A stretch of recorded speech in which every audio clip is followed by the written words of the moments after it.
Thank you for coming to KSHB.com and checking out the weather blog. Well, we tied a record for 13 straight days of a trace or more of rainfall. That was set back in July 4th to 20th, 1992, which July 92 was the wettest month in recorded history with over 15 inches of rain. Now, I think the rain here is going to come to an end for a while after this storm goes by, although there is a chance Sunday night. We're in a flood watch. And there's actually a flood warning as well. Some of the rivers and streams have gotten high, although not a huge issue. What a storm. The sixth in this recent series, and it is now moving away. And we are at the edge of the calm ahead, and this whole thing is going to move off. The steadier rain is going to move out, and we may get some showery rain to develop here as we go through the afternoon and evening. The upper level low is nearby Kansas City, but it's reorganizing, moving off to the east. As we get a little closer in here, as of 10 in the morning, there is the calm ahead rain beginning to pull away and diminish. But you can see on the western edge there from Sabetha down to west of Holton, there's some showers there, and as this calm ahead pulls away, we may start to see bands of scattered rain showers, so it's not going to be totally dry this afternoon. Boy, have we had the rain. I'll show you that here in a second, but as the rain is now ending. Here is the last couple of storm rain totals. Look at that. East of Rock Creek, over 5.5 inches of rain. Up near Leavenworth, 2 to 3 inches. Kearney, 2 to 3 inches. Downtown Kansas City, 1.5 inches. Now, south of the river, it's been less.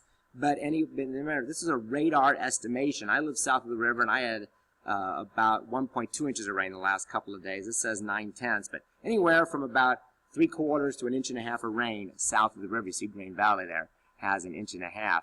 Up in northern Missouri, around 1.25 inches to 1.5 inches. Great news. It's been so dry as of 2 weeks ago. So great news there. And also to the south, on 1 inch of rain in Garnett, 1.3 in Butler, 1 inch in Harrisonville. So some nice widespread rain on top of what we had last week. So a good 3 to 5 inch rains over many areas, if not a little more in a few spots.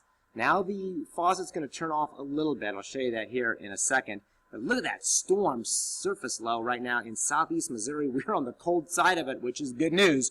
We didn't have to deal with any severe weather, but low 40s. We should get up into the 50s here this afternoon, the low 50s. We'll see some sun, but also we might see a few rain showers as well. Here's PowerCast at 2 p.m.